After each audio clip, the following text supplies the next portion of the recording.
राष्ट्रवादीचे विधान परिषद आमदार संजय काका पाटील यांनी आमदारकीचा राजीनामा देऊन भाजपमध्ये प्रवेश केला।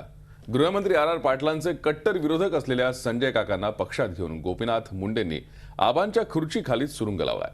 राष्ट्रवादी आणि भाजपमधील या कुरघोडीच्या राजकारणात सांगलीचे काँग्रेसचे खासदार राज्यमंत्री प्रतीक पाटील मात्र अडचणीत आलेत। महाराष्ट्रात राबवली गेली तंटामुक्ती योजना। गृहमंत्री आर पाटील तंटामुक्तीचे जनक, पण आबांच्या तासगावातच तंटामुक्ती फेल। संजय काका आणि आबा यांच्यातली तंटामुक्ती बोंबलली। गृहमंत्री आर पाटील आणि विधान परिषदेचे आमदार संजय काका पाटील म्हणजे एकमेकांचे कट्टर हाडवैरी। 2004च्या विधानसभा निवडणुकीत संजय काकांनी आबांना सळो की पळो करून सोडलं होतं। काकांचा हा उपद्रव संपवण्यासाठी 2009च्या निवडणुकीपूर्वी अजित पवारांनी मध्यस्थी करून दोघांमध्ये तंटामुक्ती घडवून आणली। संजय काकांना राष्ट्रवादीत घेऊन विधान परिषदेची आमदारकी देण्यात आली, परंतु दोघांमध्ये अखेरपर्यंत मनोमिलन झालंच नाही। कायम एकमेकांना पाण्यात पाहणाऱ्या आबांनी आणि संजय काकांनी कुरघोडीचं राजकारण सुरूच ठेवलं। माजी मंत्री अजित घोरपडेंशी संगनमत करून संजय काकांनी आबांवर टीकेचे हल्ले सुरूच ठेवले। मध्यंतरी खेड शिवापूर टोल नाक्यावर संजय काका पाटलांना मारहाण झाली तेव्हा त्यांच्या समर्थकांनी टोल नाका फोडला। त्यावेळी आबांच्या पोलिसांनी संजय काकांच्या समर्थकांवरच कारवाई केली। तासगाव सहकारी साखर कारखाना संजय काकांनी विकत घेण्याचे ठरवलं तेव्हा आबांनी खोडा घातला। आर समर्थकांनी आंदोलन केलं आणि दोघांमधला संघर्ष पुन्हा पेटला।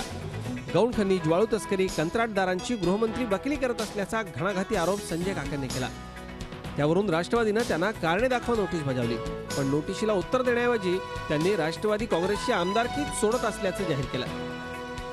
आज विधान परिषदेच्या आमदार पदाचा राजीनामा दिला, पक्ष सदस्याचाही राजीनामा पाठवून दिला आणि भाजप पक्ष प्रवेशाची घोषणा करण्यासाठी या ठिकाणी आलोय। आगामी विधानसभा निवडणुकीत आबांच्या विरोधात तासगावच्या कवठे महांकाळ मतदारसंघातून ते भाजपचे उमेदवार असतील असं सांगितलं जात आहे।